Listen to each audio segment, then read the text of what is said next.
口のざわめき愛想笑いの憂鬱本音なんていつかどこか見えないふりだねだって不安なんてそんな言われなくても分かってる壊したい大事そうに抱えた強がりなんてでも素直になれない迷っても悩んでも君が求めるならせめてこの孤独を痛みを壊して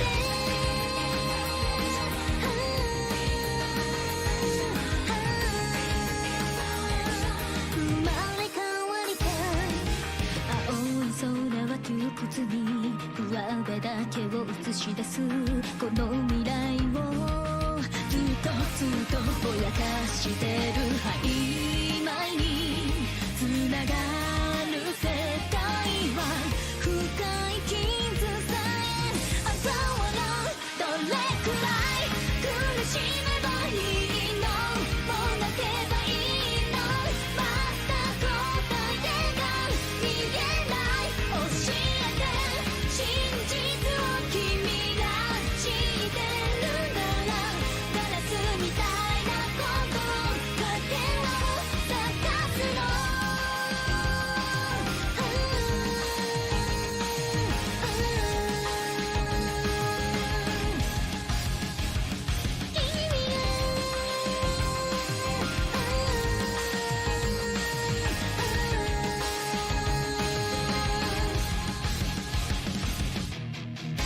どんなに暗闇でも君が照らそうとするから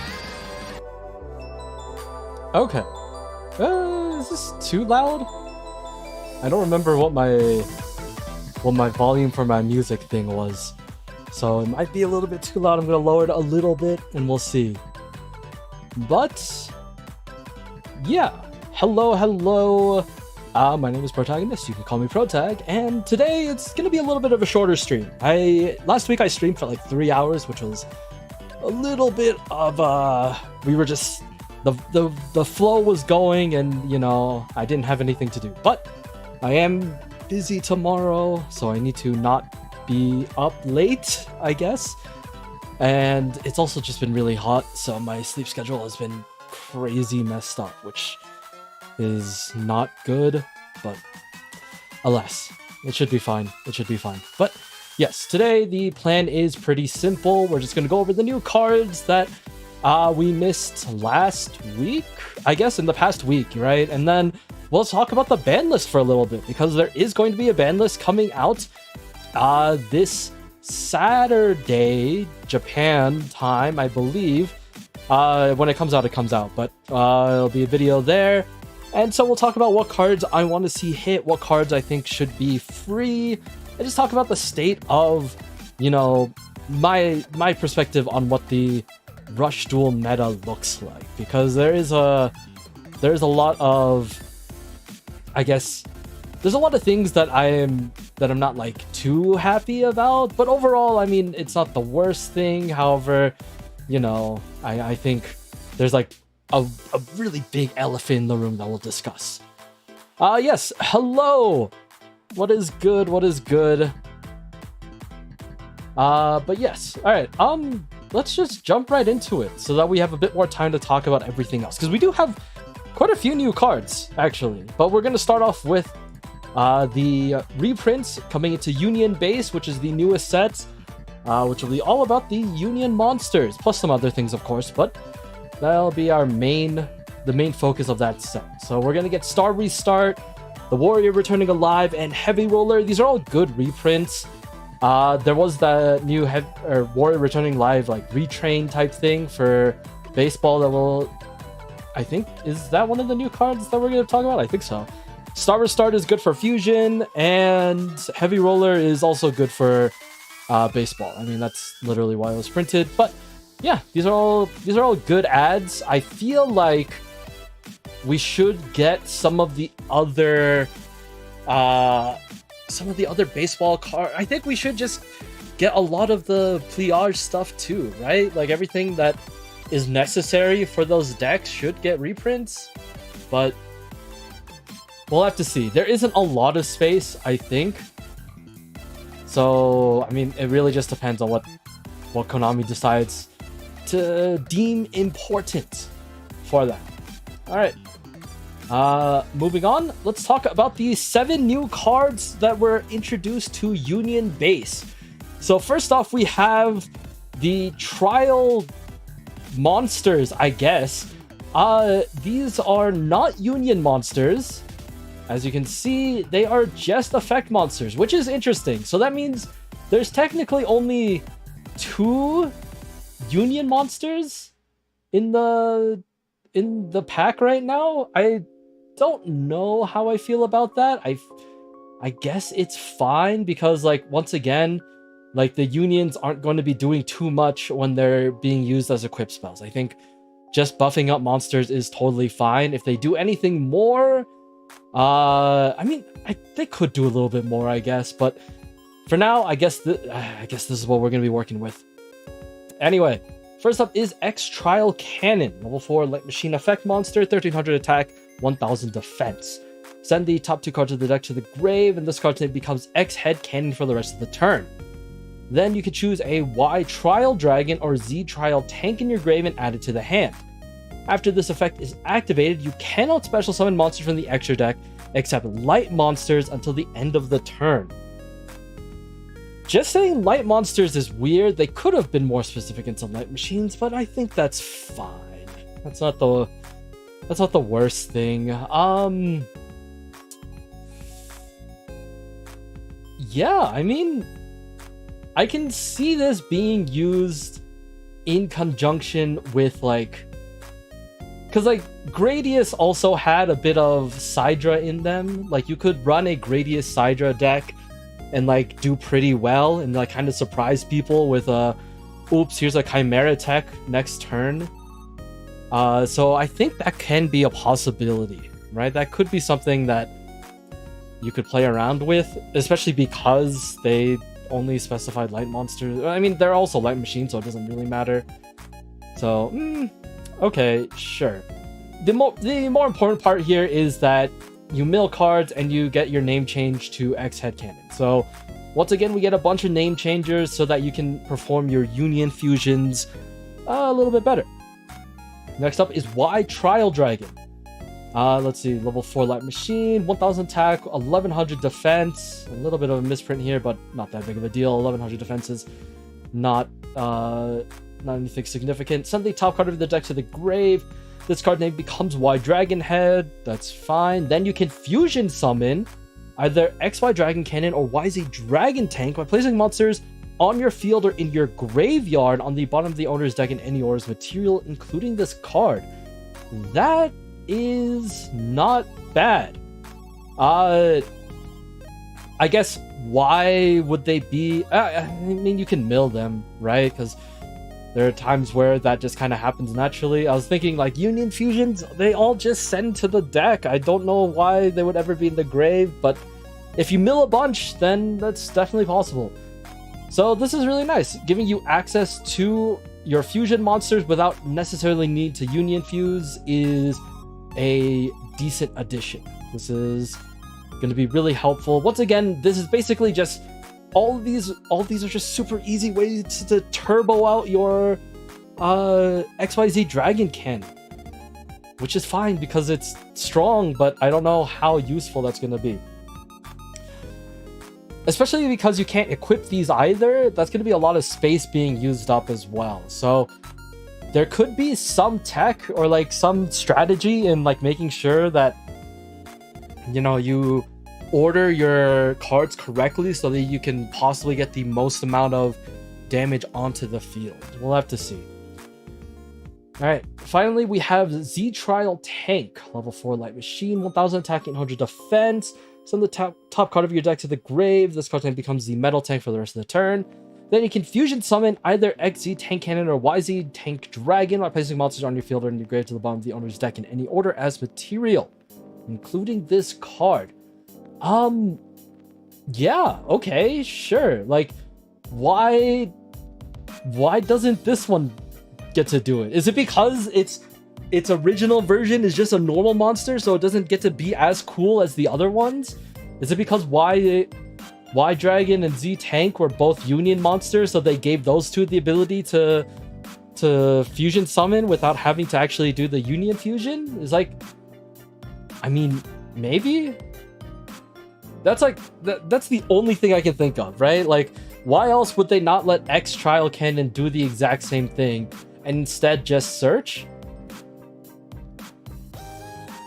But yeah, or not search, recycle, I guess is the proper term. Because like you can still do a Union fusion here, right? You're just, and then you lock yourself. None of these have locks either. Wow, that's interesting.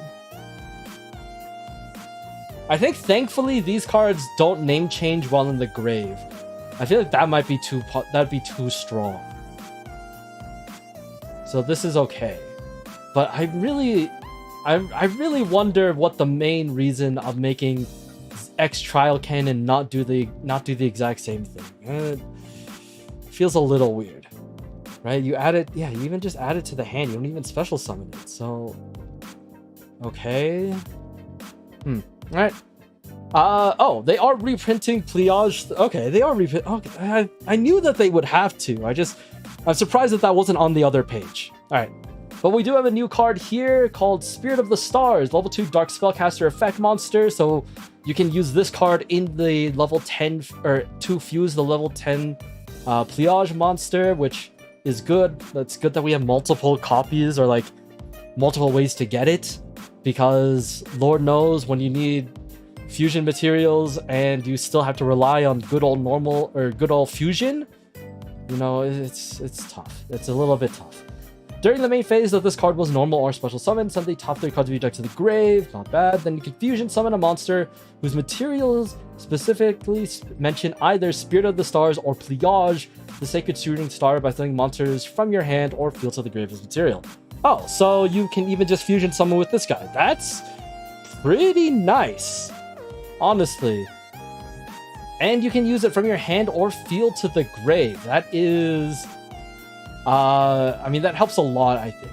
I mean, obviously, that's not...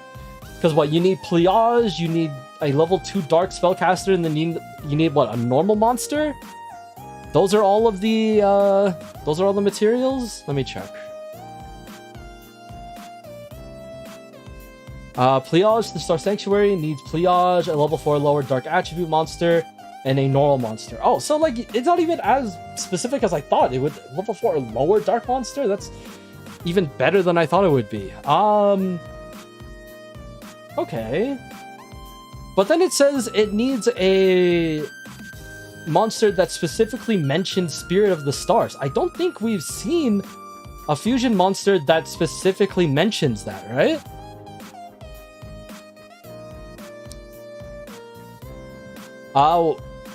Oh, sorry, what is this? What do you think of X-Head Cannon power creeping the vanilla's level 4 attack limit? I honestly do not care. Because, once again, I talked about this last week when we were talking about the Union monsters. No one plays level 4 vanillas and expects them to stay on the board. Right? Like, the only reason you would do that is if you just had them in your hand and you had game on the field, like, and that's fine, right? Like, the only reason that would matter is if you needed it to have lethal on board. But like even then, it's like X-Head Cannon is probably going to be used for Union Fusion. It's going to not be on the field, and it's not going to matter. Is it worrisome if you play like Draft or something? Sure, but I don't know anyone that plays Rush Duel Draft, and I haven't seen any cubes that would ever run or that have the new Union stuff. So I don't think it matters. People freak out about big numbers on a normal monster and expect this to somehow be the reason why Rush Duel sucks. And I feel bad for them, because like I'm not talking about you in particular, right? I just like there are people in this world that see that, oh, this level 4 monster has, you know, 1800 attack. This means that, you know, power creep is real and like Rush Duels is gonna be broken as hell. And I'm like, who cares? Power creep has always been a thing, right? Like that can never change. And once again, we're talking about a level 4 vanilla monster. If it did more stuff, then yeah, maybe that'd be an issue. But like right now, no one is praying that their level 4 vanilla is gonna stay on the field like turn 1, right? Like I don't know what version of Rush Duels those people play, but I don't think I've ever run into a situation where that has been an issue. It's like everything gets turned into something else, right? Like if you somehow run in, okay, so in the worst case scenario, you draw all 3 copies of X head cannon, right? Or yeah, and then you put them on the field, all in attack position, 1800 attack.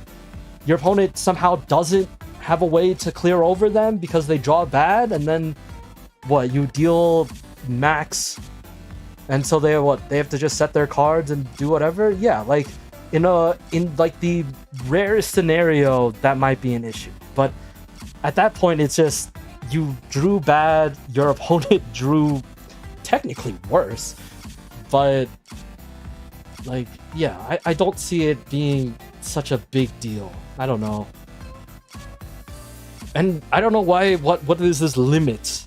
I don't know if there was some unwritten rule that level 4s couldn't be, you know, over a certain attack. I feel like that's been broken so many times in normal Yu-Gi-Oh! And then once again, that's never been an issue, right? It's always been that the issue has been that cards have 3 effects and like a secret 4th or even 5th effect that might not be like an unwritten effect on their card, right? Like that has always been the biggest issue in my opinion, is that cards have to do so many things in order for them to be quote unquote good, right? It's never been about just pure attack stats, right? If we cared about that, then I don't know, play Pokemon instead. Like that's never been something that I've worried about in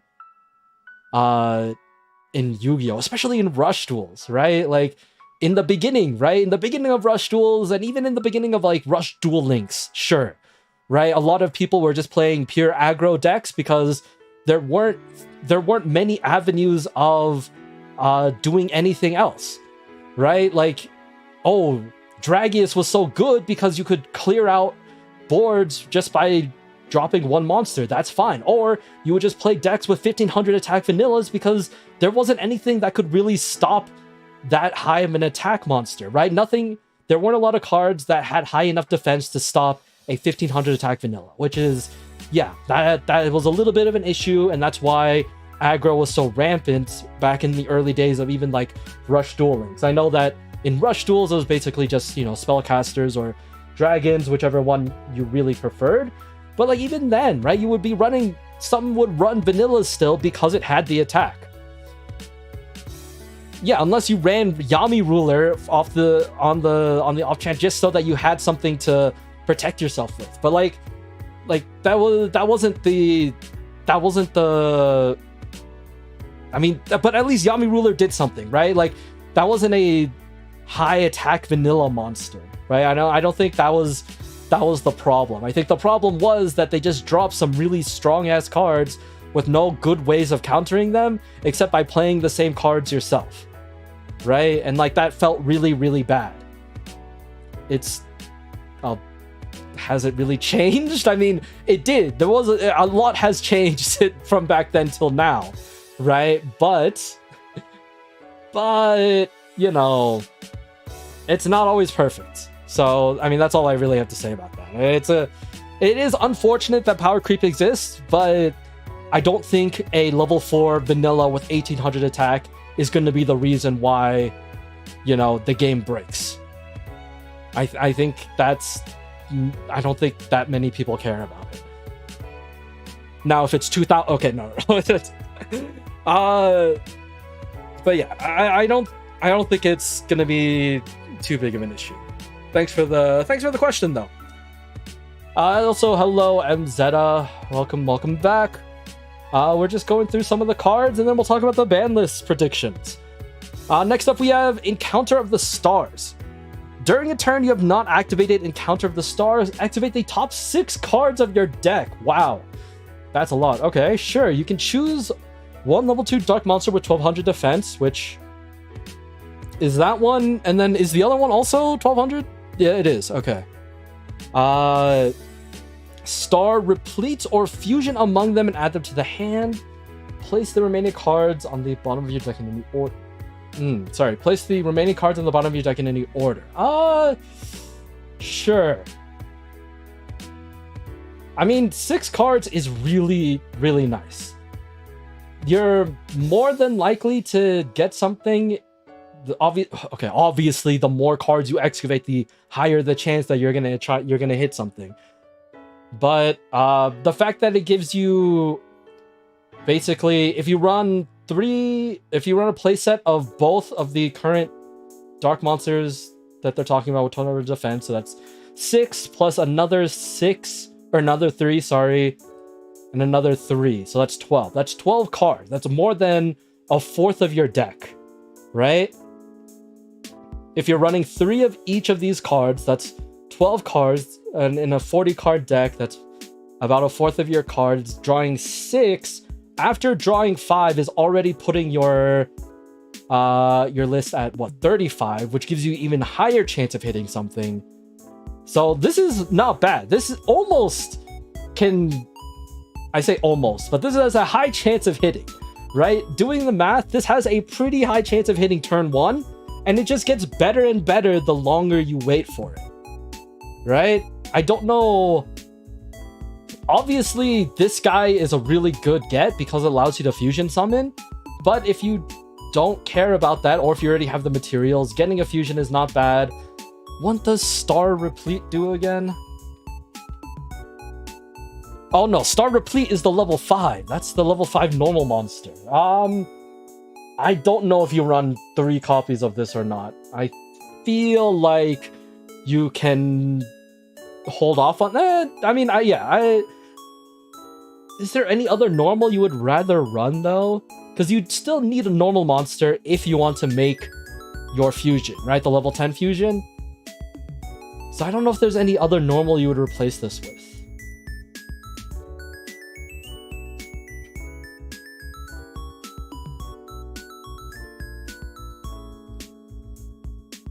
Oh wait, it just tells me right here that these two are the same. Yeah, okay, so that's fine. But yeah, this is not bad. I think this is okay. Sorry, this is really good. This is I say not bad when I'm not sure, but like this is pretty good. Like turn 1, you're probably going to be hitting. Any turn after turn 1, you're most likely hitting if you're running a full playset of each of these targets. I think you have no reason not to, in my opinion, right? Like this gets you everything that you could possibly need. You have an alternative way to fusion summon, you have fusion itself, and then you have a material for fusion summons, which is not something that can be easily recycled, I think, right? This doesn't have replete in the name. Is there anything else that specifies repletes? Not really. Replacer can get you replete if it's in the grave, but that's basically it, right? I think that's fine. This is how Rush Duel mentions how hard. Well, yeah. This is hard once per turn, but like, of course, if you're able to do this for free, like, and you can just do this continuously, like that's kind of. You could basically turn around your entire deck, right? From the bottom up, you could just restructure the bottom half of your deck, which is a little bit broken in my opinion, right? Because like then you, like without having to shuffle at all times, you would know what your bottom, like what, 6 times 3 is 18, your bottom 18 cards would be? How gross is that? Imagine being able to just tutor, or not tutor, but like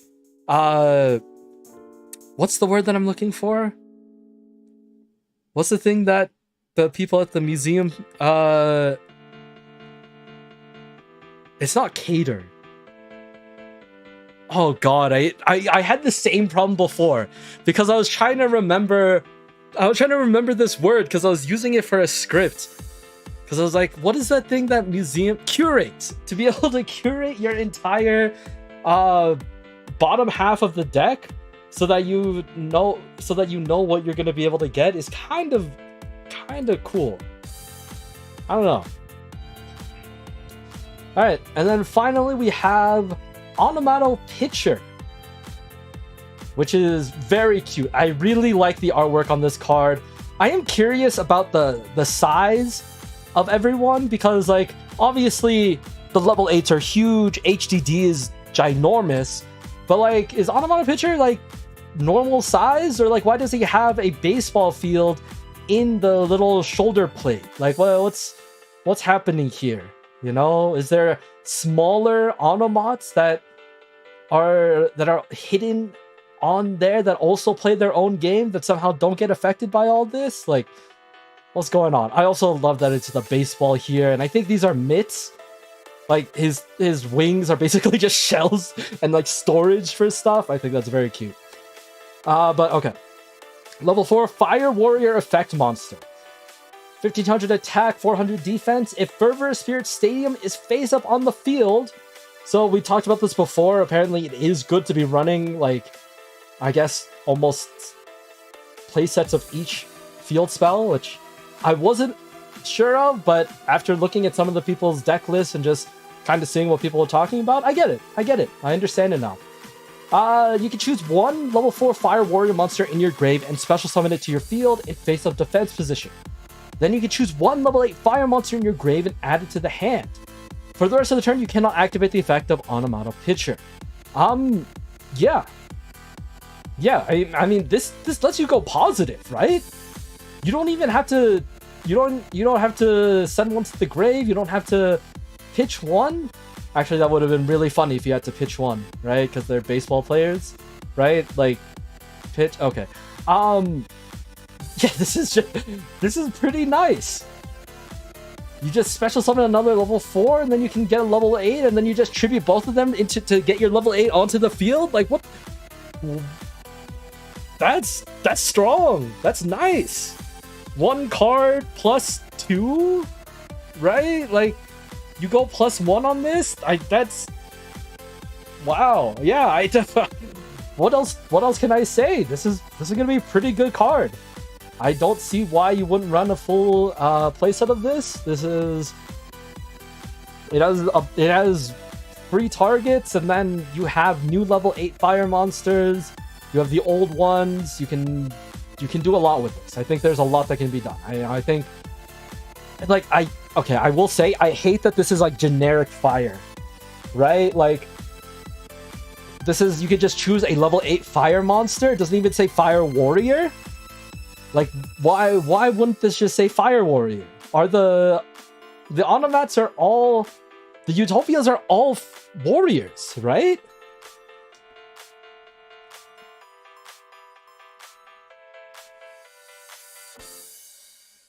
Are they not?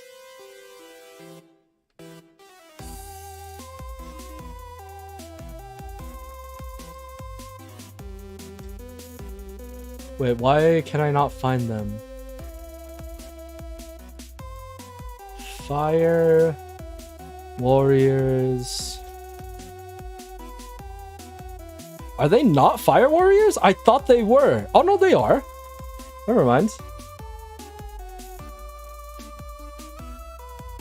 Home run smash. Yeah, I guess. And then if we just do level 8 fires, is there anything that really catches my eye in terms of something scary that shouldn't be able to be picked up here? Blaze Fans? Do we dare run Blaze Fans on Onomats? I don't think so. Baseball, I don't think has the space for a level 9. You can't even retrieve it, so it doesn't even matter. I guess Grand Slam Dragon is technically Fire Dragon. So that's probably why it's only fire monsters. So you could get this, get Grand Slam Dragon, and then you can use Grand Slam Dragon to get Home Run Hitter, and then get the buff. Okay. Okay. That's probably why. You know what? I get it. Are there any other targets that we can cheat out? That would be really funny. Burst Oblivion, I don't think matters.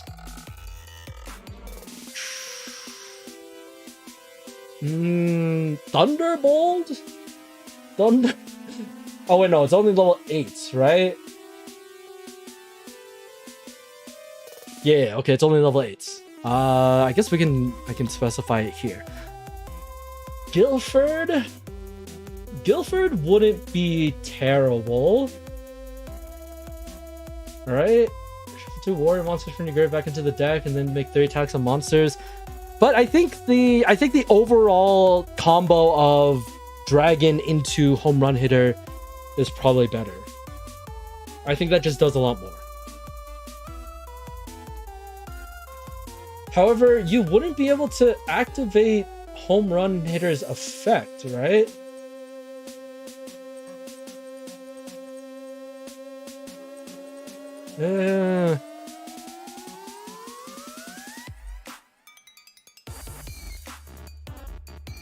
Yeah, C39 might be a better choice here. That's true. Let's see. Extra spice. Rikuen is face-up machine, so that doesn't really matter. This is what? Reptiles? No. Yeah, okay. The options aren't a lot, but it's not terrible.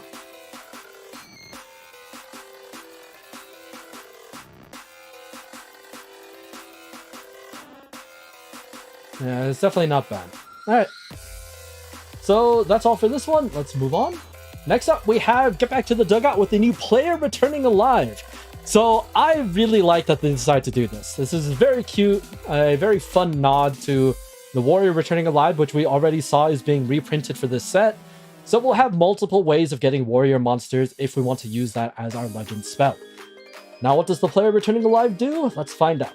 During a turn that you have not activated the player returning alive, send 1 warrior monster or 1 field spell from the hand to the grave. So this already solves the issue that I had, or like is another way to help solve the issue that I had with running so many field spells. It's like, what do you do if you have multiple in hand and you're like, well, do I want to replace it on top of the other one, or what can I do? So now we can use it as a thing that we can pitch, and then we can send the top 3 cards of your deck to the grave, then choose 1 card among them and add them to the hand. Then if the warrior returning alive is in your graveyard, okay, so this wants you to even run the legend spell, you can choose 1 level 4 or 8 warrior monster in your grave and add it to your hand. Ooh, that's pretty nice. So you pitch 1, mill 3, take 1. So that puts you at what? 0 technically. Or no, that takes you at what? -2? Negative. Yeah, okay. Never mind. Never mind. I thought this somehow would made this positive, but no, this is fine. This part is pretty strong. Obviously, getting the warrior returning alive might be a little bit of a tough ask if you don't draw it or if you don't mill it already, right?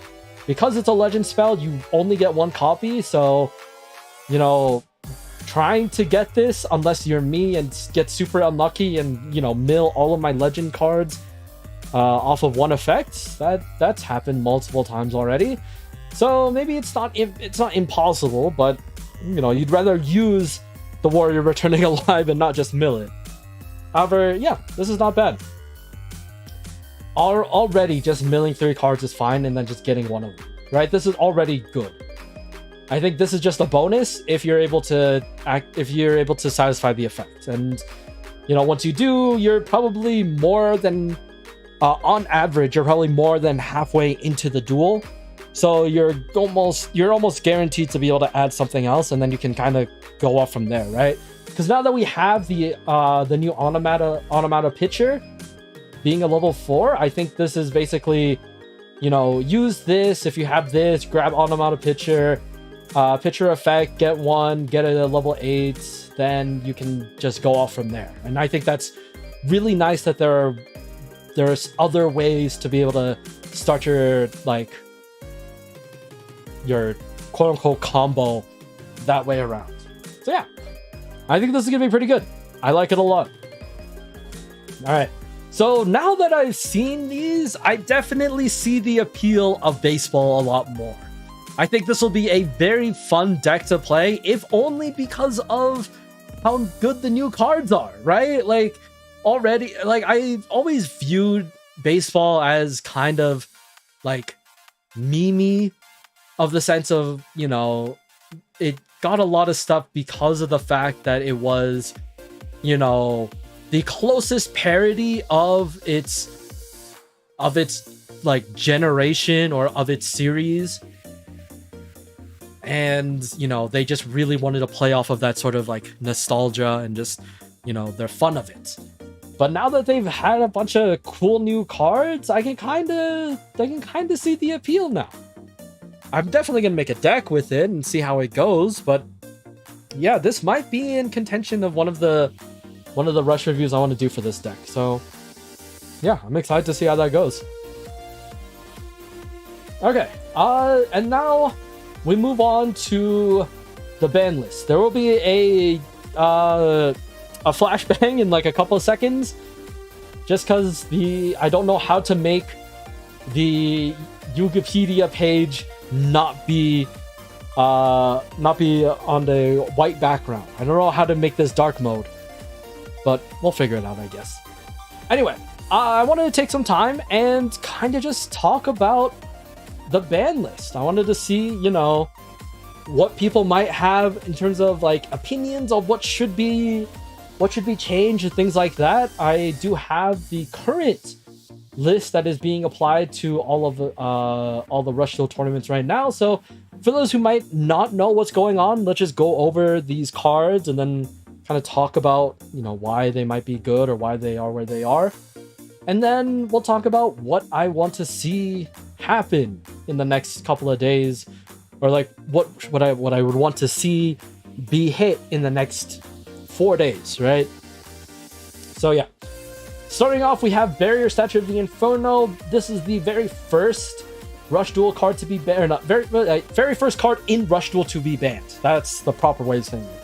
Obviously, this card is very infamous, and as alongside its other statue brothers and sisters, right? They're all floodgates. They're the worst. I don't know why they decided to print this for Rush Duels and think that no one was going to, you know, use a floodgate that is easy to deploy and not feel bad about it. So, yeah, this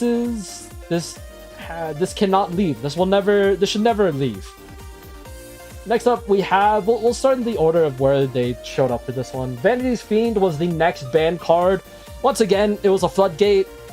I don't know why they kept printing floodgates, because like after Barrier Statue was gone, they're like, oh, well, what's the next best thing? Vanity's Fiend. Vanity's Fiend is pretty strong, side decked quite a bit, and then they were like, well, might as well just use it in, saw a lot of use in Monarchs, just because they don't care if they get Vanity's Fiends. They basically just tribute summon themselves for fun. And, you know, no one likes to be floodgated, so yeah. And then finally, the first official Rush Duel card to be on the forbidden list is Harpy Lady 1, 2, and 3. This card is pretty strong. It needs to be contact fused by using 3 copies of Harpy Lady, which is easy because stuff gets name changed to Harpy Lady all the time, and you know, you don't have to rely on the normal monster if you don't want to. Anyway, this card's name becomes Harpy Lady and can make up to 3 attacks on monsters per turn. This card cannot attack directly, which is like the only saving grace of it.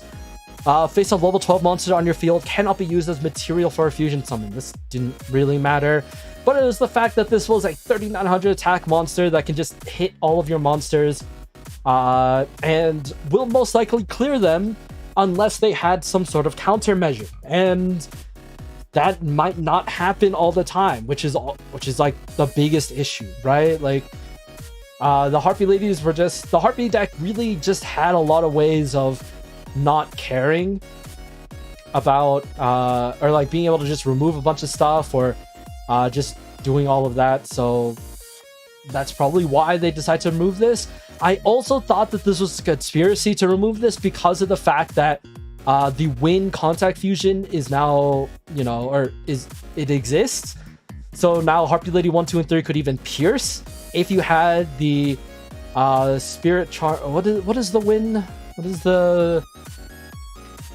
What is it called? Familiar Possessed Wind. If you had Familiar Possessed Wind on your field, it allowed your wind attribute monsters to inflict piercing battle damage, which basically would have made Harpy 1, 2, and 3 just incredibly strong, because even though it can only attack monsters, if you put all your monsters in defense position, then technically you would take no damage, right? Only like, and it would have been fine. It would never been an issue. But now, right, if you combine this with Familiar Possessed Wind, give it piercing, then now you have no protection against this. Like, this is just too strong. So that is my conspiracy theory of why they decide to hit this, right? I think Harpies weren't that strong as is.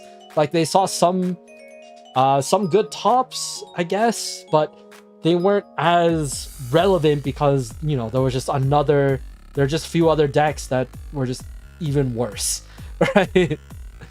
But yeah, so I think this was more of a preemptive hit than it was because Harpies were good, right? Because this was done just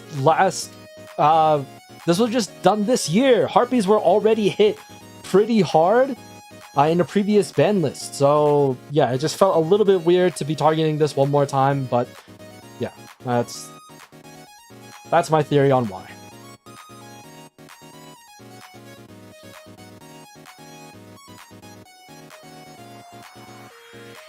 Is basically Dragius on steroids combined with the fact, yeah, exactly. Like it was really easy to summon, and so you never had an issue of getting it onto the field. You're right. That is also another strong point. I think the only thing was that, like, once you had it on the field, you know, your opponent, there were ways around it, right? Like, because of the fact that it couldn't attack directly, you weren't too worried for sometimes. Or, like, there's sometimes where you weren't too worried about it and there are ways to remove it, right? But, you know, seeing that come on the board and you don't have a good way of defending against it does suck. But, like, if it were that strong, then Harpies would still be, you know, top tier. And they're not terrible, but yeah, I just think that, you know, if it also gained piercing, then it would just be over, right? Like, then you had no good way of defending against this card if you didn't have a good way to crack back.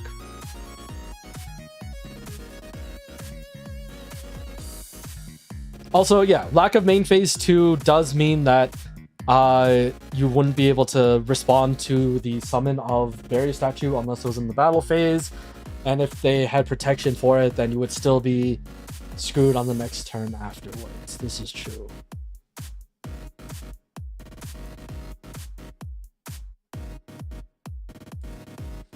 Alright, next up, Animagica Gardna. Animagica Gardna was just really good for Animagicas in general. It was just a way to revive your...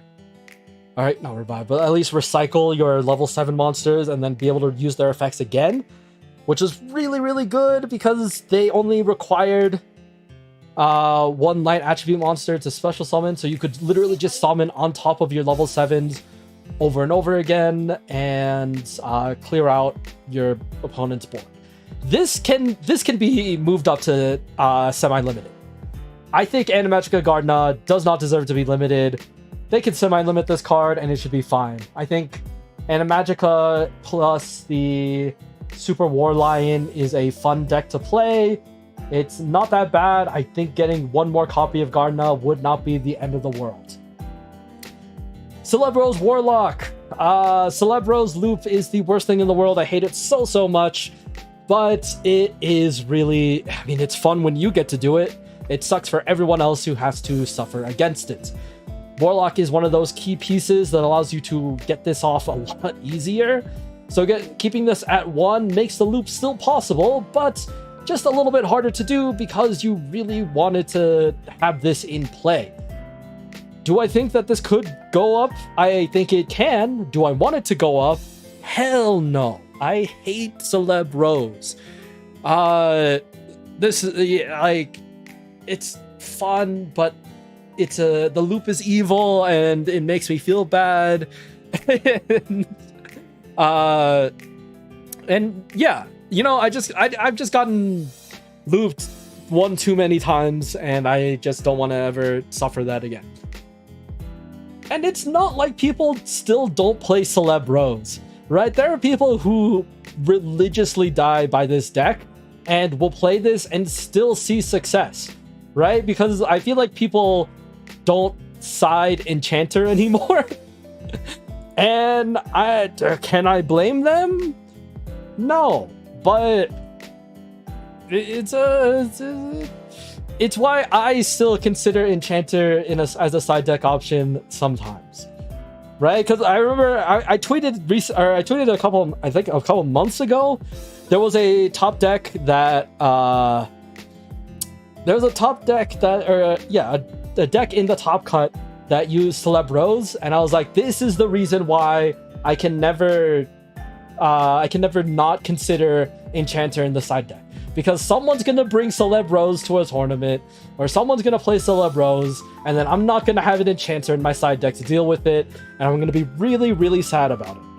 Right? And so, yeah, that was the main thing. Necromade Nana. This is an interesting one. I don't think that this should continue to be limited. I think we're in a safe place where this doesn't matter as much anymore, but it does just generate a lot of value, right? Necromade Nana, send this face-up card on your field to the grave to place 1 level 7 monster in your grave on the bottom of your deck, and you get to draw 2 cards. So that's pretty good. I mean, it is funny that like the Necromade deck doesn't use Nana at all. In fact, it's kind of anti-synergistic in a way to run Nana, solely for the fact that you would rather have at least 1 copy of a ritual in your, like, because like, your rituals are all level 7s, and like any other level 7 you want to play in, like, I guess in like a Skulls, like a Defiant Souls Necromade deck, you don't really run any other level 7s, right? So your only level 7s are going to be your rituals. You don't want to send your rituals back without getting something a little bit more from that, right? Like, most people would love to just keep a ritual in the grave so that they can continuously, flip it around and get all their effects off. And so it does feel a little bit bad. Sure, you get to draw 2, and depending on the situation, that's a little bit better. But I think the removal loop that Necromade Ready does is a little bit more valuable than just drawing 2 cards. So if I was in that situation, yeah. However, overall, I don't know if there are cards that would love to have their level 7s be back in the deck and not in the grave so that they can be, recycled to the hand or special summon later on, right? Like, if you had multiple copies, that might be a little bit better. So, like, I think there are just not a lot of decks that feel... I want to make sure, that feel like this would be too big of an issue anymore. So this could go off from limited. I think that's fine. Pet Master Harpy Lady. Now, this is a card that I definitely think... All right, I've seen a lot of people say that now that they've removed 1, 2, and 3, that this card should be put off of the list, right? This should be just free, just so that the Harpies have another way of removal. And I don't know how I agree, or I don't know if I agree with them. Anyway, this card's name becomes Harpy Lady while in the grave, which, that's fine. Send the top card of your deck to the grave. This card then becomes Harpy Lady until the end of your opponent's turn. Then if you have 3 Harpy Lady and or Harpy Lady Sisters face up on the field, you can destroy 1 monster on your opponent's field. I think, like, I can see why people would want this free. I think they're, like, you only get to destroy 1 monster, so that's not bad. The fact that you can easily activate this because getting 3 Harpy Lady and or Harpy Lady Sisters face up on your field, like, how easy is that? Right? Like, I don't think you'll ever have an issue activating this card and being able to just remove something. But I know that people can also just be a little bit worried by the fact that, you know, it's just pretty easy destruction. So, and it's simple to get back to your hand, and you know, it can get a little bit dangerous, I think, but it should be fine. If anything, put this up to semi and just see how it goes, right? Like, even adding 1 more copy should be enough to appease the Harpy players, because, like, this is a good card. The Overrush rare, I think, is very nice. I think I put it in It's Just the Wings, but I might not have, just because it's a really cool card. After that, Winged Dragon of Chaos. This is part of, we'll read the effect and then we'll talk about it. During the main phase that you normal are supposed to summon this card, set 1 black magic ritual from your grave to the spell and trap zone. And then if you haven't drawn a card during the main phase, you can draw 1 card. This is part of the initial wave of Magician of Black Chaos bans that they did, because the deck was just really strong. It had such a good performance, or such an amazing performance in the Galaxy Cup. I think it was just Magician of Black Chaos mirrors, right? Like, the final was a mirror, and like that was okay, and like everyone was just playing this deck because it was really good. It was also really cheap, really accessible. Not that Rush Duel decks were ever expensive, I guess, right? At least compared to the advanced format, obviously. But this was basically everything in a structure deck, plus some staples that if you've played Rush already, then you already have available. But like this one was evil because it let you directly set the ritual spell. A lot of the other level 4 like retrains that were part of this deck weren't as nefarious. This one I understood because, you know, just getting the ritual allowed you to basically have 2 out of 3 things you needed, right? You would just need 1 more level 4 monster, and then all of a sudden, boom, you have your Magician of Black Chaos. Or you could get or if you had the other ritual spell, then you could do your other ritual shenanigans too. But yeah, evil stuff. Do I care that this is limited? I do care. I think this is fine where it is. People still play Magician of Black Chaos and they still do fine with it. If you give them any more, like, you know how they say, like, give an inch, they take a mile? Like, that's basically how I feel about this deck. You give them any more tools give them back any more tools, they're gonna run with it, and it's just gonna be ritual. It's gonna be ritual year, the year of the rituals, if it hasn't been already. Catwall's Choice.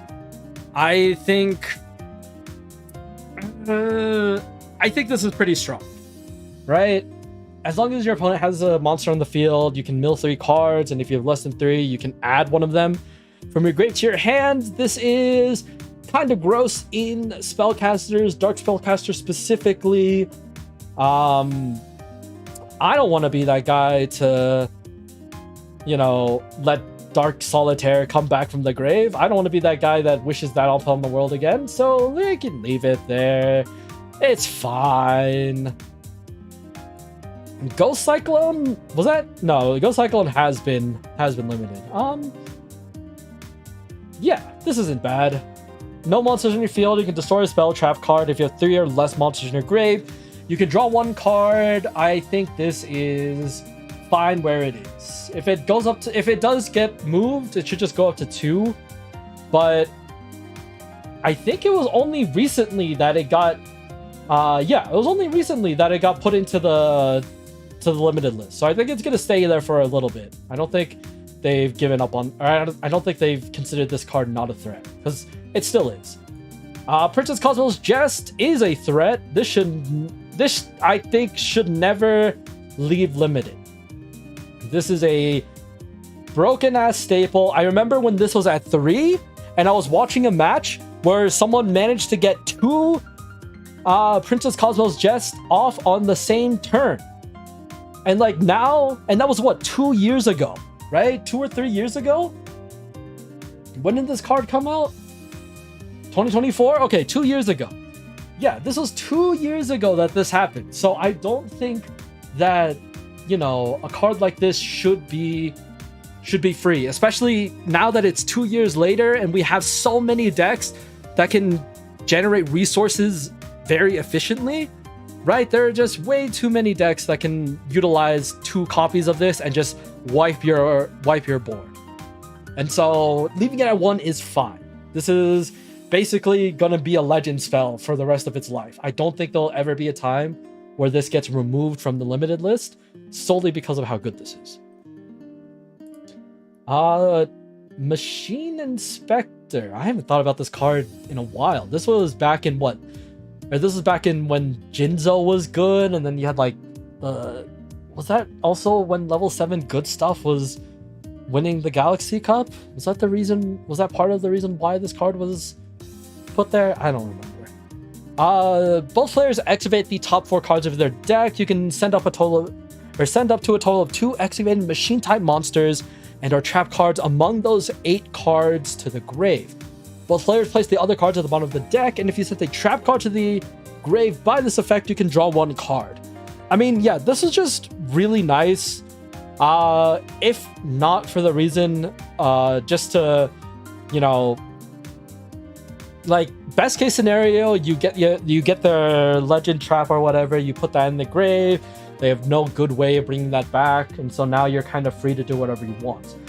But this is also just really good for yourself if you're playing Jinzo, because you could just do the exact same thing. And you force them to put stuff at the bottom, their top cards in the bottom of their deck, meaning that they wouldn't be able to draw them. And so, yeah, this is kind of gross, I think. But does that matter anymore? I don't know. I think this could be fine.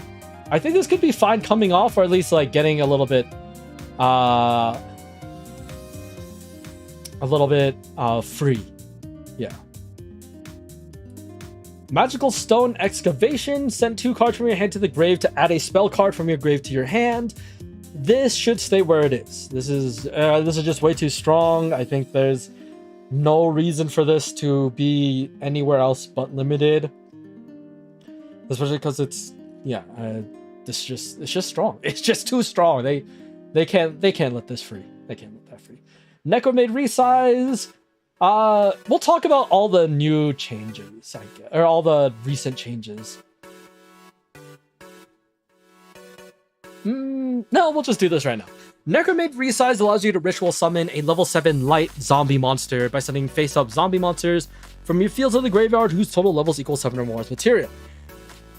This turn you can only attack with zombie type monsters. That doesn't matter. The lock is nice, but once again, you're playing zombies, so who cares? This allows you to make either Necromade Resize or Necromade Ready or Necromade Lurker. Both of them are really good. However, Necromade Ready was the main card that people were shooting for, just because being able to bounce monsters was a lot better than first it had higher attack than Necromade Lurker, right? But the other thing is that, you know, you can flip through these and continuously ritual summon on top of them if you had the right cards in hand. And so you could bounce your opponent's entire field away. All their monsters are gone, and then you can just hit them in the face for 25 plus however much is on your board, right? Like, it was really gross. There wasn't a lot of counterplay, and like you could even like switch in between, right? Because you could use Lurker to get rid of their back row. You can use and then go and change to Resize to get rid of their monsters and stuff like that. Or yeah, Resize into Ready to get rid of their monsters and stuff like that. Like it was all just really gross. It was all It's all evil. Like if your opponent had really good cards in hand, they could just continuously do this, and yeah, not fun. So they hit it. They hit this. They put this to 1, and I didn't think it was enough. We'll talk about why later when we talk about the other stuff. Spellbook rejection. Once again, dark spellcasters, I think, can never see the light of day again. I don't hate them as much as Celebros, but I think you can just do a lot of evil things with the deck, and so I think we should just leave them where they are. I don't know if I feel comfortable seeing Dark Spellcaster again. Triumph of the Monarchs. This is the Monarch draw spell that was, I thought, also really good. If you had no cards in your extra deck, send a monster with 2000 or 2400 attack and 1000 defense from your hand to the grave to then draw 2 cards. Then you can shuffle up to 2 cards from your opponent's grave into the deck. So, yeah, Monarchs had a ridiculously easy time of just drawing cards. The resource gain was incredible because you could trade in, you could Triumph of the Monarchs, you could Pot of Greed, Pot of Duality, right? Shit, was that the pot that Monarchs used? Yeah, it was Pot of Duality. Okay, I was like, I don't remember which ones. But like they had so many easy ways of drawing through their entire deck. I've definitely drawn through so many of my cards, and I've seen my opponents draw through, like, you know, they could go like +10 in hand, right? Like it was really, really gross on how much resource generation you could get. And like everything that you would send to the grave, you'd be able to bring back, right? Invasion of the Monarchs was a good option. Drock was like the superior option in order to get Lindorm, which was kind of like the greatest form of removal for Monarchs. And like, so there were just so many ways to get your Monarchs to activate their effects, get them on the field and stuff like that. It was just really gross. So I'm glad that they hit this card. I think this is one of the main reasons why Monarchs were so good, was because they had insane resource draw. And so hitting that definitely, I feel like, limited some of the power that Monarchs have. Can they still do a lot of their draws? They can, but now they also, you know, they don't have access to this. Because another thing about some of the new Monarchs, or some of the Monarch cards now, is that they have a lot of graveyard hate. And I think we are in a bit of a graveyard hate meta. I think a lot of the decks would like to have some forms of graveyard hate instead of just back row removal, which is really interesting to me, right? Like, fewer decks are I've seen a few decks start to run Ordal, and I find that really curious. And like, whether or not this is mainly because of, you know, is it because of the Necromage, right? Just if you can Ordal target all of their zombie monsters, especially if they have their zombie rituals in the grave, then they can't activate their effects as readily, is probably the idea that they're going for, right? Because like, if you can't stack your ritual monsters, then you can only send zombie monsters back into your deck, which is not something that you can easily do if all of your monsters keep getting sent back. I saw Monarchs run the Injection Fairy Lily package. I mean, they kind of already did that regardless, right? Like, even before this ban, I feel like people were already experimenting with this, solely because one of the weaknesses, quote unquote, of Monarchs is like, while they have great forms of removal, their average attack isn't that strong, right? Even with 3 Monarchs on the board, that's not enough for lethal. And so they added Injection Fairy Lily as an option to just have more attack, right? Just so that they have a stronger board, a stronger average attack on the board, so that they can end games faster. Because even though they can send stuff to the grave or send them back into your deck, right, there are still opportunities for the crackback to be enough for them to somehow lose a game. So right now, I don't think currently Monarchs are doing that well. Even with the Injection Fairy Lily, I think this was enough to kind of impede on their immense card draw. However, I still hate them. I still want to see Drock hit, but you know, we'll have to see. Okay, we're almost there. Abyss Slayer, Quintiamat. Shuffle up to 3 monsters from your grave into the deck, including a Sea Serpent maximum monster. Draw a card. Then you can activate the top 5 cards of your deck. You can add up to 3 excavated level 7 or higher Sea Serpent monsters to your hand. Place the other cards at the bottom of your deck in any order. This is kind of gross. Obviously, you would love to see this get your maximum monster right away, get any of your maximum pieces. But excavate 5, add 3 to your hand is not something that you usually see anymore. I don't know if they've ever printed a card that lets you add more than half of what you excavate. Right? I think that's a little bit too strong. I don't know if that would make, you know, the Sea Serpent maximum deck be good or be strong enough. It will be a pain when you can just freely, or the way you have an easier chance of doing all of that, but I don't know. If there's any Sea Serpent maximum monster enthusiasts out there, I'd love to hear your opinions on whether or not this card should be free or not. This is one that I'm not entirely confident on. I never really played the deck. I played against it, but this was post getting hit, so it wasn't as good, I think.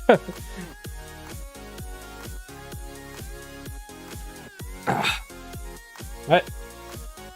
Moving on, Card Defender. Card Defender, during your opponent's turn, spell and trap cards in the field cannot be returned to the hand, deck, or extra deck by card effects. If a face-up warrior type normal monster or warrior type fusion monster on your field, face-up monsters in your field gain 1000 attack. I think this is just really good. I think this just basically is like, it's a good taunt. It's a good taunt target of like, if this card is on the field, like you need to get rid of this. Your opponent needs to get rid of this first, right? Like, because you can set a bunch of back row, especially in now with like hero stuff. Like, this is really easy to kind of use and then just gain a bunch of attack. Like 1000 attack is huge when you think about it. And so, like, people will need to destroy this card, attack this one first, or do something. Because, like, this is just really nice. This can stay in semi-limited. I don't think it needs to be limited any more than it is. And I don't know if it matters if it's free or not. I don't know if you want to see more copies of Card Defender anyway, if I'm being real. Because, like, in the rough situation, in the unfortunate situation, you draw 3 copies of Card Defender. That's never good. Because then you have to just set them and just pray that, you know, they don't just get rid of all of them. Because you would really love to have this on a turn where you get a really good hand. Right? So yeah, I think this can stay where it is. Ryozai, my beloved, has been moved to semi-limited, which should be fine. Honestly, I think this should stay where it is. I don't think Ryozai should be free. I feel like that'd be too nice. But I'm really glad that they put this in semi-limited, just because, you know, they gotta test the waters.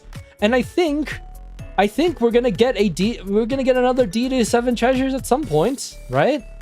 There's no way that they're only printing 3 of them, right? I don't remember how the lore goes. I don't know if there's like 7, I think it's like the 7 lucky gods or something like that. So maybe we're gonna get 7 deities at some point, but we haven't gotten any this year, right? So we should hopefully get maybe 1, maybe 2 at some point. And then maybe that turns into a whole theme. Maybe we'll get like an entire like Ship of 7 Treasures, deity of 7 treasures, full deck. That could be really interesting. But yeah, and like obviously this can also work really nice in T-Bold, but I don't think T-Bold's that good. So yeah, it should be fine. If you have a monster with 2700 defense or a Ship of 7 treasure in the grave, you can special summon this card from your hand to the field, face up. This allows you to put this in defense position because why wouldn't you, I guess. Face up level 7 monsters and face down spell trap cards in your field cannot be destroyed by your opponent's card effects. Like, this is, what can I say? This is really good. Actually cannot say anything. I feel like, hold on, let me clear my throat. But yeah, this is just a really good card. Like, it's a really good defensive option, right? 2700 is kind of hard to get over unless you go into your boss monster. So that should be, you know, that'd be a little bit rough. But yeah, being able to protect all of your level 7 monsters and all of your back row is really strong. I feel like they made Ryozai so strong, and they realized how strong they made her, and then all the other deities needed to be toned down in terms of power level.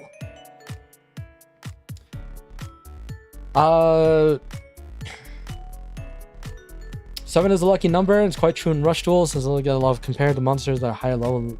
Yeah, I mean, 7, I mean, we had an entire anime season called 7s, right? Like, they really enjoy the level 7, the number 7, and they put in a lot of early stuff, either through, like, you know, the 7s slots, or just everything being 7 protagonists and whatever, right? Like, yeah, there's a lot to do with 7s, for sure.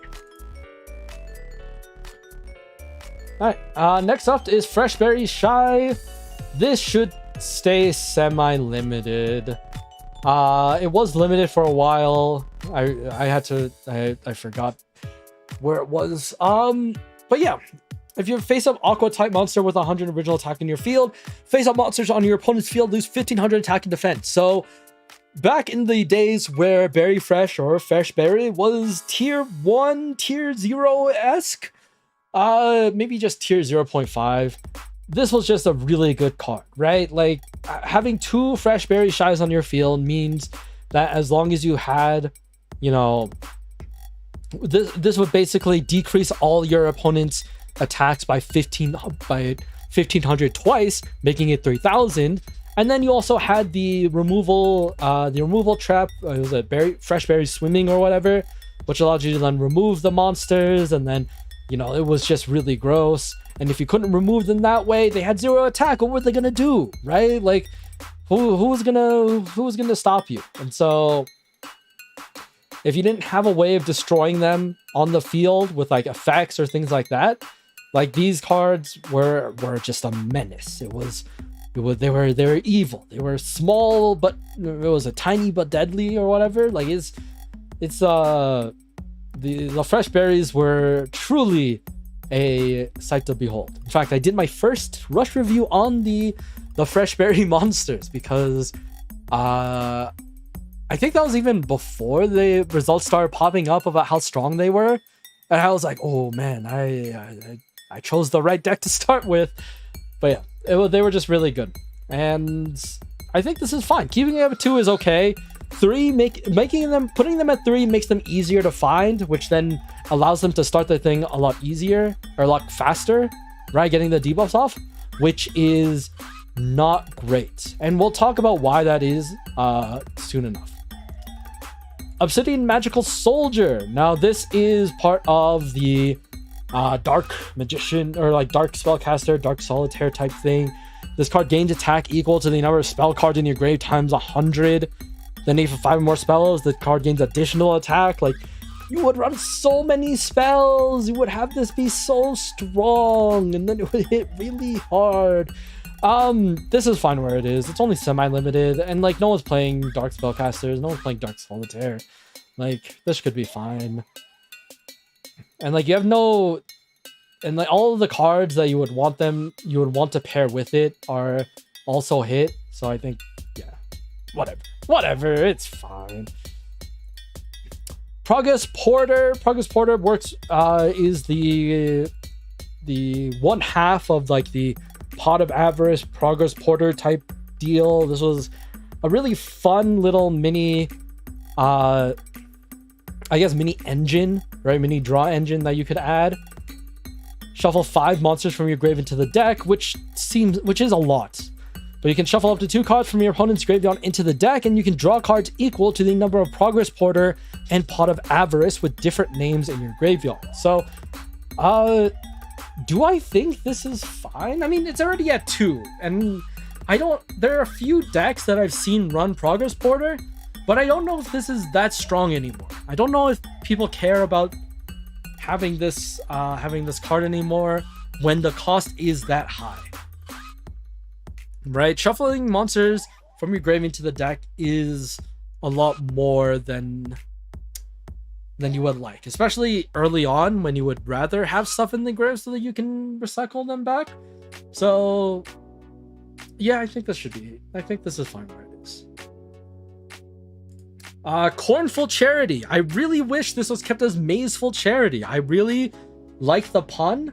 Cornful Charity, I feel like is kind of a cop-out. I would really love to talk with the translator, the official translators about this one. I don't know why it has to be cornful. Mazeful made sense. It's Mazeful kind of sounded close to graceful, right? It was a good pun. It was a really good pun. Anyway, if you have a face-up Aqua type monster in your field and an Aqua type monster in your grave, you can draw 2 cards. Place 1 card from your hand to the bottom of the deck. This was just really good in a lot of Fresh Berry decks. Now we do have other options with the Grace Princesses as another good utilizer of this card. So, you know, this was just a really good card to have, right? It was not as good as Graceful Charity, but it allowed you to draw cards allowed you to draw more cards, which allowed you to get deeper into your deck.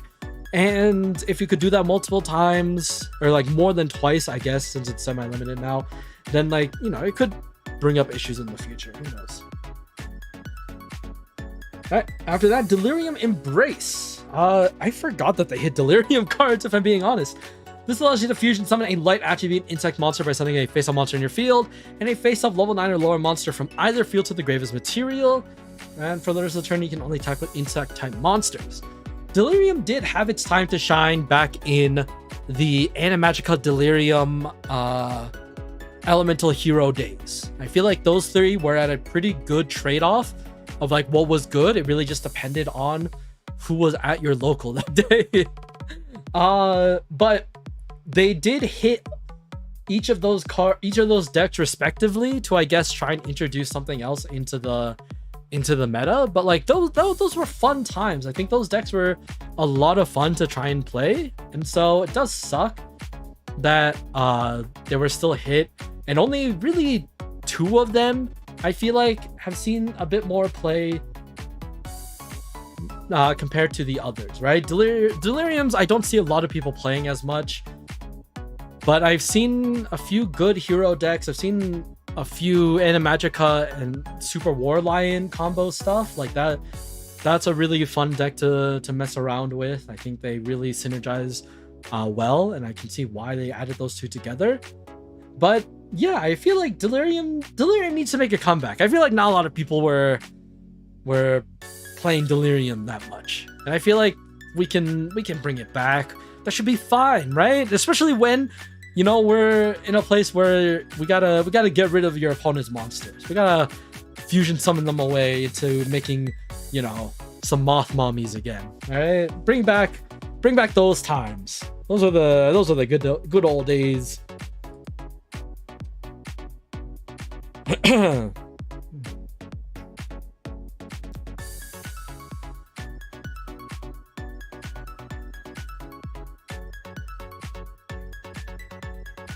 Oh, sorry, I did not see the comments. Hello, 650 Slayer. Welcome. Obsidian Magical, yeah, can get to 8,000 attack with the Solitaire. Exactly, right? Like it's very strong, and if you didn't have any good way of removal, like if you didn't have a battle trap or if you didn't have some sort of something else, then that would really suck. I feel like nowadays people have good ways of defending and interrupting Obsidian Magical Soldier, but if you don't, then you could get Oko, which would be really funny in this day and age, but that's fine. Without piercing, it is kind of weak. True. Frog Sport is one of the key reasons why Rush had a ban list. Frog is basically the malicious of Rush duels. There's no chance for this card being at 30. No, exactly, right? Like, it's fine where it is. I think there's decks that can still utilize the engine, and I think that's good enough, right? You don't want it to get too broken, right? Because then people, once that comes back out, I feel like people are gonna just put it wherever they can, and then they'll go back down again. I think they've kept it in a good spot. Next up is Elegant Egotists, not Egoists. I am not reading Blue Lock. You have Harpy Lady or Harpy Lady Sisters face up on your field. You can special summon up to 2 Harpy Lady and or Harpy Lady Sisters from your grave face up to your field. This turn, you cannot declare an attack on attack position monsters with 1200 or less attack. I mean, when is this gonna happen, right? But nah, overall, this is here because this is strong. Even at 2, I feel like this was... I didn't think that this should have been... I thought initially this should have been limited. But at semi, I think this is fine. You need to give the Harpies some way to fill up their board now that they don't have some of their stronger attackers, right? Now that we're coming back to adding more maximum pieces back into the Harpy deck. And so, you know, this is fine. This is fine. I don't have any issue with it. Triangle Ecstasy Spark. If you have Harpy Lady Sisters face on the field, you can make up to 3 face-up win attribute monsters gain 600 attack. This turn, your opponent cannot activate trap cards. This needs to stay where it is. Having more access to Ecstasy Spark. I don't even know if... yeah, I don't... Yeah, there's too many options, or too many... If you have too many of this and then you can just turn off their trap cards every single time, then, like, oh my god, that'd be so rough. That would be so evil. I would hate it. I would hate it if this happened to me so many times. Right? Like, you have a great answer, you have interruption, and then they're like, no, what if we just don't let you activate trap cards? And you're like, oh, okay, it's fine. Why not? Sunset Rebirth. Sunset Rebirth stays at 2. I don't think this card needs to move where it is. I think this is totally fine. If anything, we move it down to 1 because of how prevalent it can be. But I don't know if it's that prevalent now. Right? We'll have to see. When your opponent draws a card during their turn, or when a monster on your field is destroyed by an opponent's card effect, you can special summon a monster from your hand or grave to your field in face down defense position. Then you can choose up to 3 cards in your field other than this card, and this turn those cards cannot be destroyed by your opponent's card effects. As much as I really like this card, I don't know.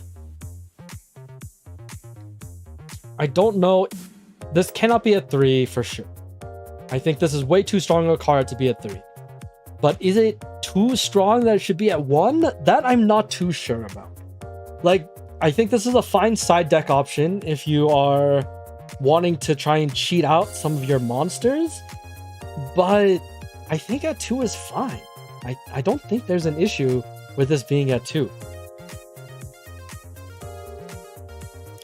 And then finally, Trad Tax, or Traditional Tax.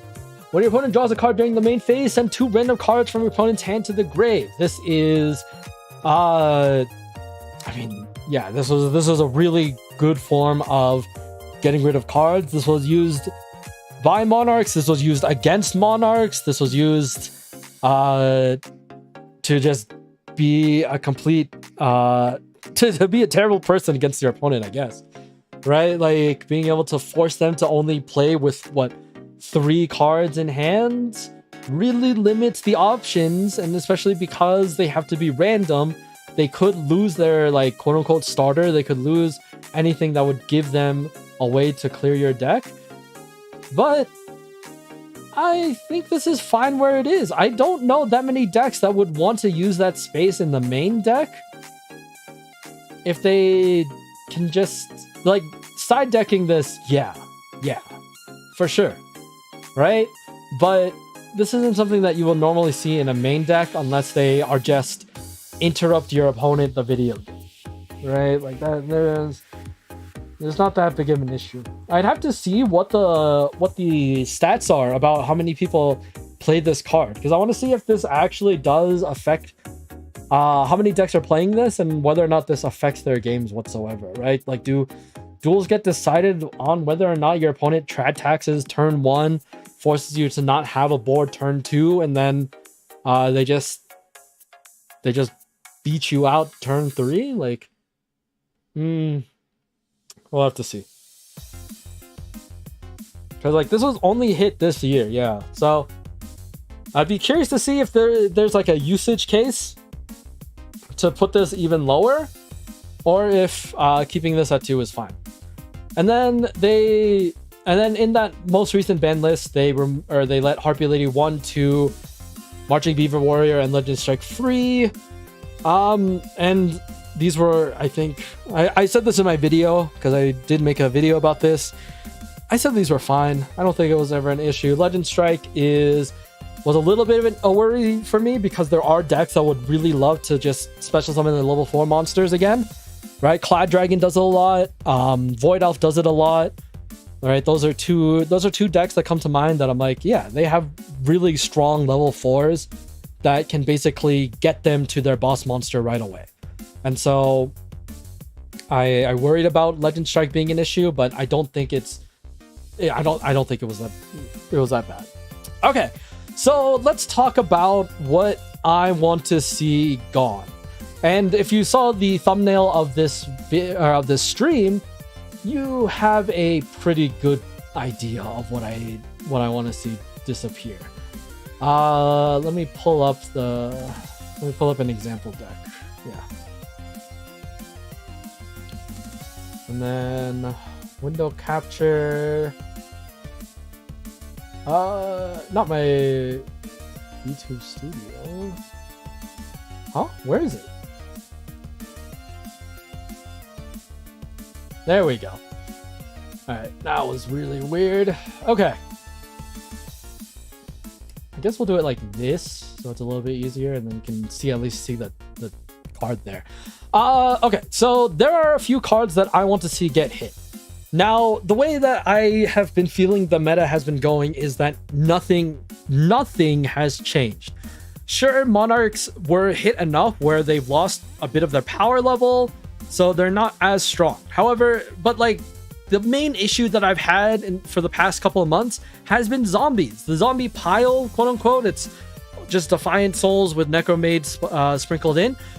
They are a menace still. They were a menace even before when they were able to just, bounce everything away, and they're still a menace now. I don't know why the recent ban list didn't just hit more cards. I don't know why they thought resize was going to be the big issue here. I know that Ready, like getting rid of their access to Ready does lower their average attack per turn. This is true, but they can still clear the board and still do evil shit. I don't know why they didn't just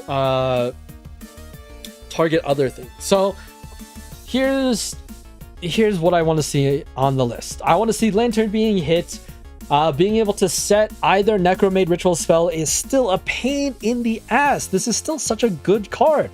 Even with Necromaid Stitch, you can just loop your Stitches and loop your Lurkers around, get rid of all the monsters, right?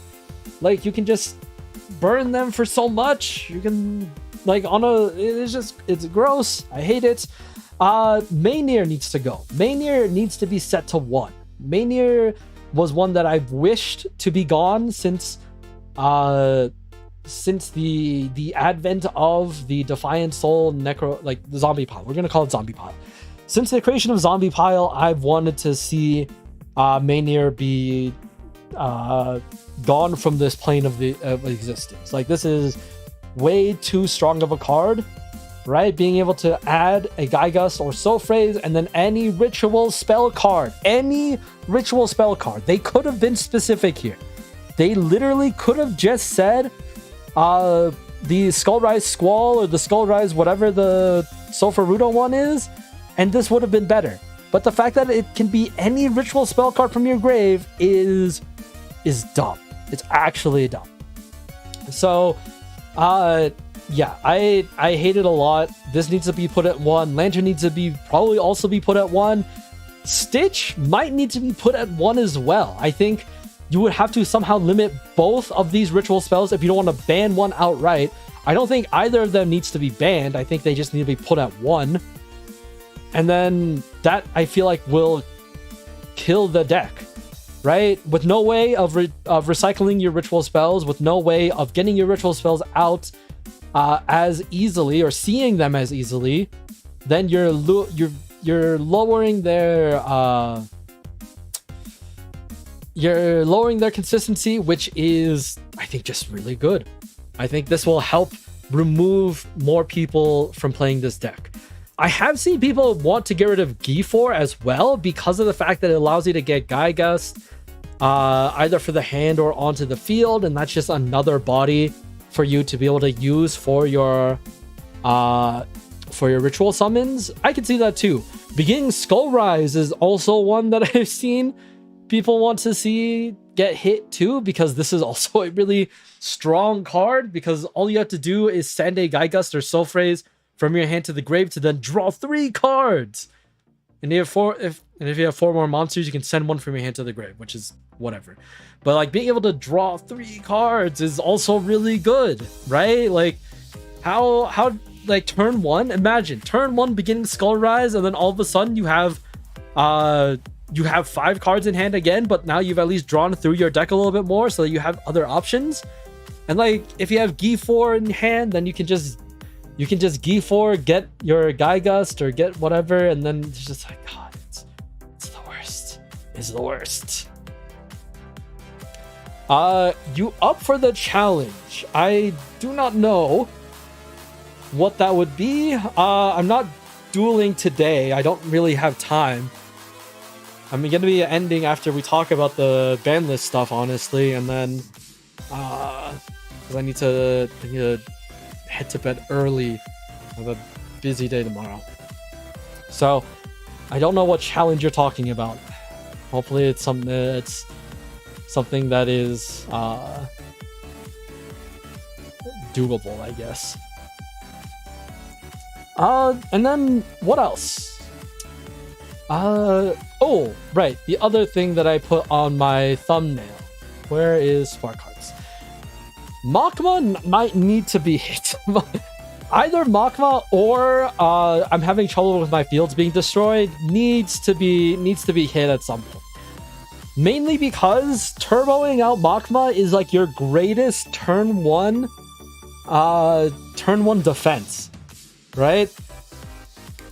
Being able to get being able to debuff your opponents pretty hard, and they're stackable and they're really good. I feel like, you know, it's just really strong. I fear that is why Spark Hearts is doing so well, is that, like, you know, they have easy access to like some of their ritual monsters being really strong, and like, I don't know.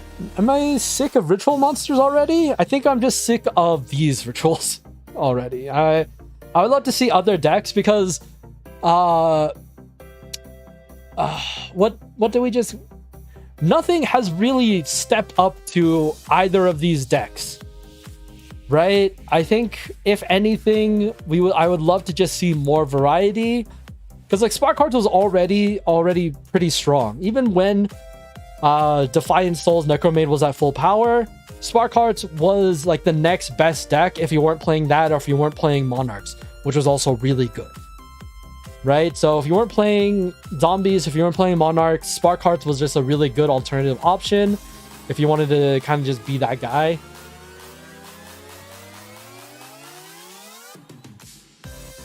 Do Azula impression. Azula from what? From is that Avatar? No, right? What is this? Some secret promotion for the fighting game? I don't have an Azula impression. I don't even know what would Azula say.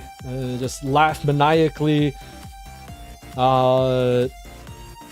Like, my father doesn't love me. I require validation from everyone around me. I am a yeah. I don't have an Azula. What else do I want to see be hit?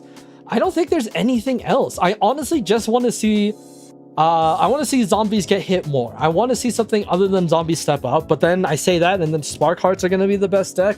I'm like, well, Spark Hearts have already been like top 3, so I don't know how I feel about that. So I would love, so like getting rid of the Makma Ritual or Makma herself, I feel like would be fine. Because it's very easy enough to get 2 Makmas on the field, in my opinion. Right? Because all you would need is, you would need any level, or I guess this is level 9, but like, it's very easy to get a combination of 3 and 6 onto the field so that you could get into your level 9s.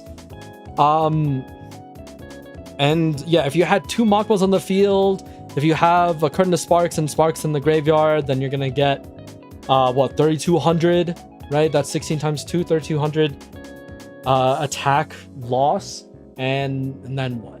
Right? And then plus, if you have the field spell, then they can't get destroyed by card effects, and then you would have to just bounce them. And that's why Necromade Ready was also really good, because it just bounced the Makmas away and stuff like that. But if you can interrupt them early on, obviously, if you have disruption traps or anything that flips cards face down, then you turn off the continuous effect, which is also really good too. The only issue after that is, you know, if you can't attack them, because if you do, then you're going to flip them back face up, and then you're going to turn on the continuous effect again, and then flipping them face down was for nothing, right? So you'd have to flip them face down and then find a way to destroy them while they're face down, which easier said than done for most decks. So yeah, I mean, it's a rough thing to go about. Like, I love it when I get to do Makma, right? I get to play Makma, but I hate it when I'm up against a double Makma board and I have no way of going up against it, right? Double Makma plus Studio is a nightmare. Double Makma by itself is already kind of gross, but I mean, obviously a lot of boss monsters might have good ways of just destroying or bouncing your opponent's cards. So there's that.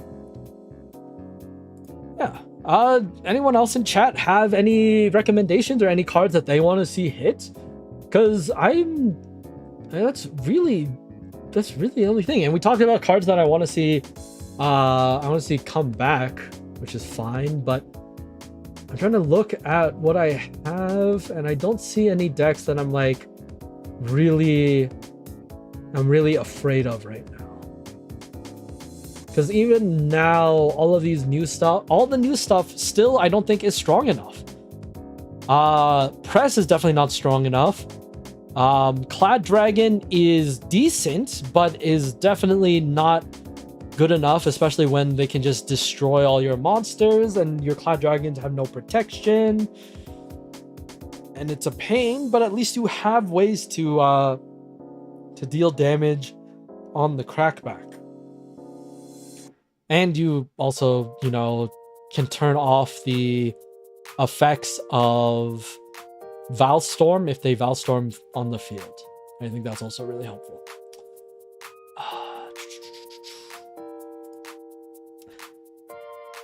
I've seen Emir be a really good option. Where have I seen Emir? Wait. I seen Emir in a deck that I didn't expect to see Emir in. I don't remember what that was now. But like, Emir's back row protection is also just that good, where it might be worth just putting it on the field, because then you get that and then you buff it up to 2,500, and like that's pretty good, right? It's like a pseudo offensive Ryozai. But yeah, this is fine. I think there's not really anything I want to see here. Voidolfer, I don't really have an issue with.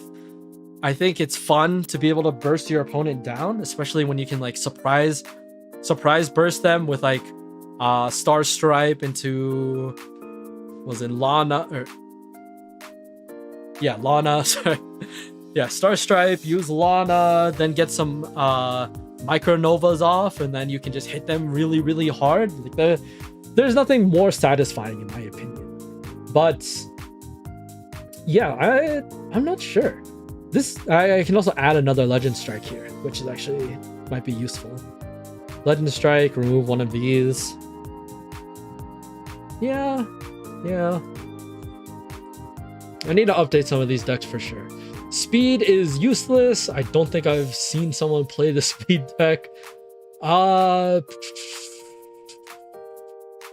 Yeah, no, I think that's all I really have to say. I mean, I maybe I should have added some other cards in the thumbnail to make it a little bit more obvious of what I hate.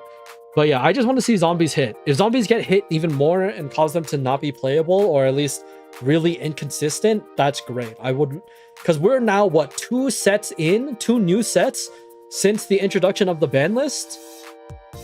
2 or 3, right? Or even more. But we've got a few more sets into this ban list where we need to see some change, because if that 3v3 Galaxy Cup didn't show already how strong zombies were, like they really, like, zombies are still too strong, and I want to see something else take the reins of like what is the best deck, right? Whether it is, you know, Spark Hearts, I'd rather it not be, but you know, there could be other options. There can definitely be other options. So we'll have to see. The meta needs a little bit of a shaking up, and we also should stop making rituals so good. That's another thing. Another thing is that rituals are a little bit too strong. We can make some stronger other fusion mechanics and feel better about ourselves. And I think that's what I'll end off with today. So yeah, that'll be it for me today. Thank you so very much for watching. Next week we'll talk about the ban list. I'll probably do a video as well, but I would love to just do a ban list discussion, see how we feel about it overall and what things might get changed. I don't know if they're gonna make this a big deal or not, because honestly, if anything gets banned, it's always a big deal, given how there's only 3 cards that are like fully banned. But if they want to do some crazy shakeups, I think they can definitely start freeing some stuff up in the meantime. So given all that, we'll just have to see. We'll have to wait until Saturday to find out what Konami has in store. Because this is what, June? We are expecting to do the Galaxy Cup 1v1, the main Galaxy Cup in August or September. So that is only a couple of months away. And I think they don't want to see zombies be there as well. I think because I don't know if there's going to be another ban list before that. And so if they want to see other decks actually be played, they need to ironically kill zombies. That's the only way they're going to see any deck diversity in the Galaxy Cup. Because if we don't touch anything, then it's just going to be zombies all over again. Zombies and then maybe a Spark Hearts here or there. But probably just zombies. And I don't know if I can handle another tournament of just zombies. I think it shouldn't be like this. So yeah. Alright. Thank you so very much for watching. This has been Protagonist signing out for today. And I will see you all next time. Thank you so very much for watching this short stream. Thank you for lurking. Thank you for chatting. And see you guys next week. Alrighty. Peace. 砕け散る限界を越えて覚醒する世界は俺を照らす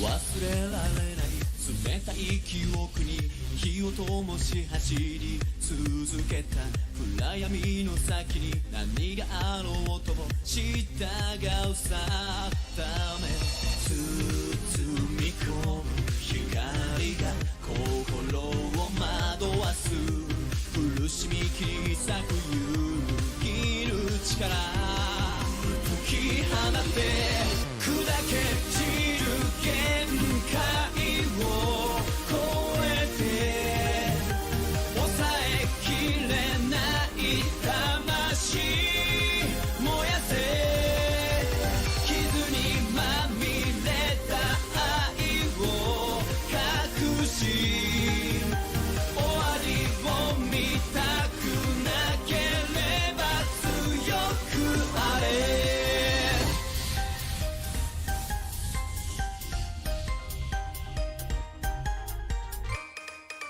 鏡の中じゃひび割れた夢を見つめることしかできなくてだけど必要ないものはいつだって手に入る